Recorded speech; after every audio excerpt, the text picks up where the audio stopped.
That's a B, right? Yeah, yeah, yeah. Oh, did I have that? That one should be. This one. Yeah. Oh, alright. That's all right. That's one B. Yes.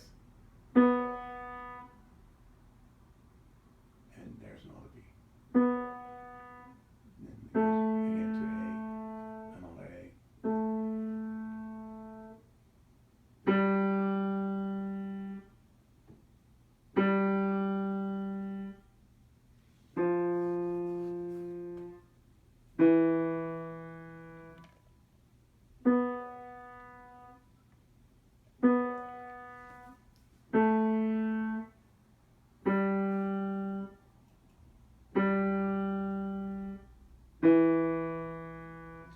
Yes.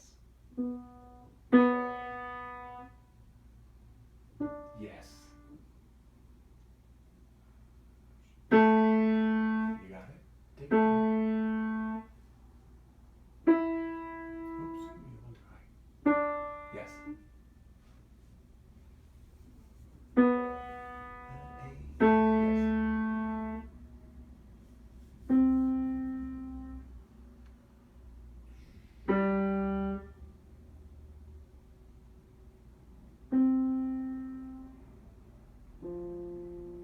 G. Yes.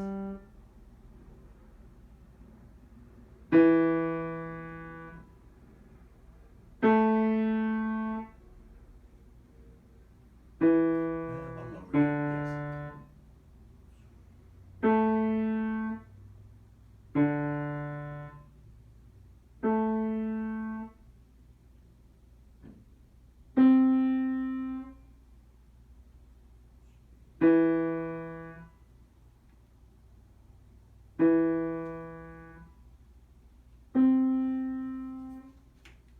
Go a little further, and that's about it. G is your two finger. That one is your G. This one right Yeah, here. yeah. Good, good. Now, what I did is if I play the chords, I have three notes, right? It is going to be this.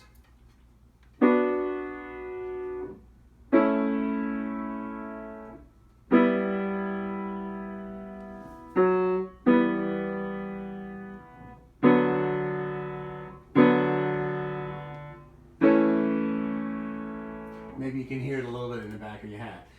Now, when I play a chord, like the first one was a B, right? The lowest note of the chord is called the root. And all we did right now was play the roots of all the chords.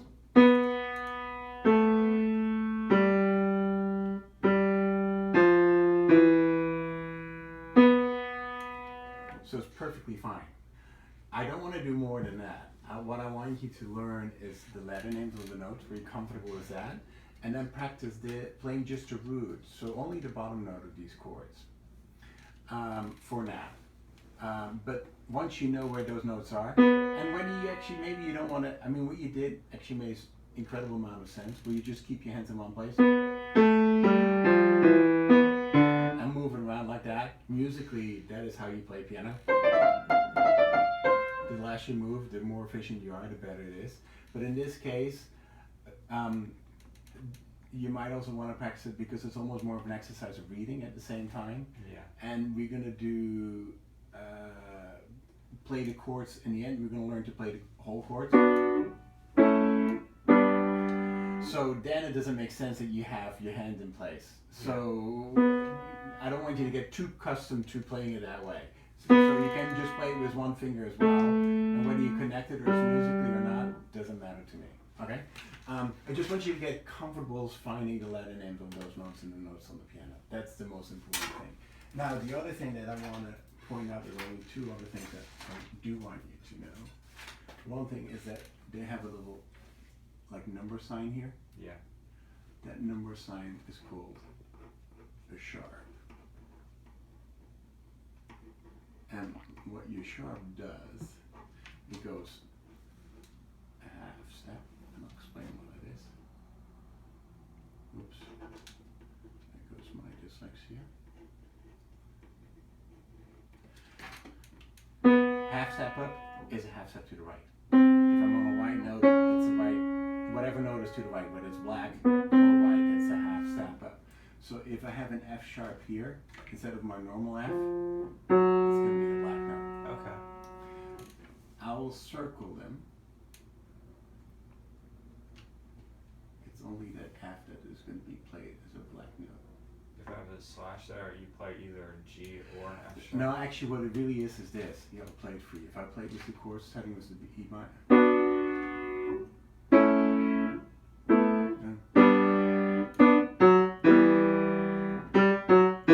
That's what that bass was playing. Do you hear that bum bum Yeah. bum? So it is just a little faster. It's two chords really quickly on each other. In the end, actually, we're gonna probably play it like the bass, not the whole chord, but as individual notes. Does that make sense? Yeah. So it's a good question. For the rest of that, sometimes in some other notation that might mean that it's two chords at the same time, but in this case it was just two notes following up on each other real quickly. Are there any other sharps in here? There's an F sharp here. But you know, the rest is going to be fairly repetitive. So maybe you only want to work to here, but it's up to you how far you want to take it. Okay. What I would do is just practice the notes and get comfortable with it. And then maybe hum in my head the words, because then you know where it's going to come in. That's the nice thing with this. That E is going to go, hello, anybody in there? You see where it's going to come in. You don't even have to know the music. You're just going to follow it. Because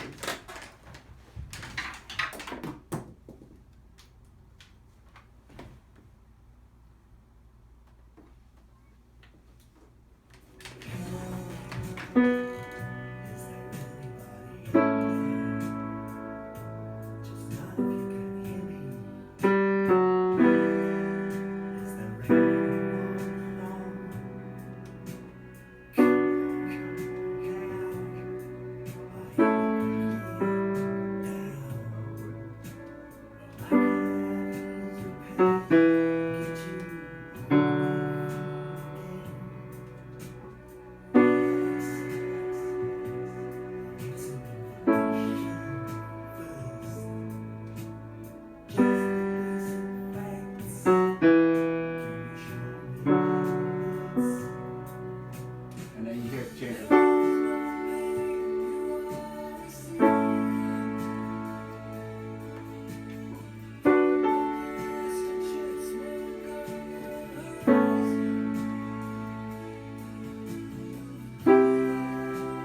But if I just play one note, it will work.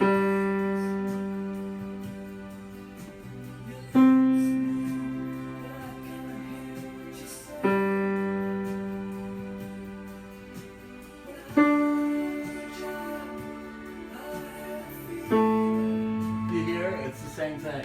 So right now, I just want you to get comfortable with those notes.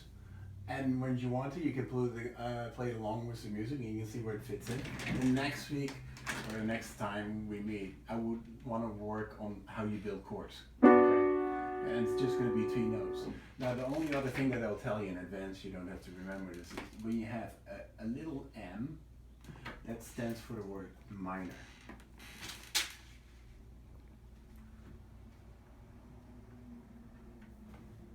Whereas if you have a capital M, it's called a major. The only difference is that minors tend to sound sad. Major chords are happy. This piece, suitable, is minor. Yeah. You can hear it, it's sad. So it's more of a definition of an emotion. That is really the essence of what it is about. Then necessarily, technically there's a difference too.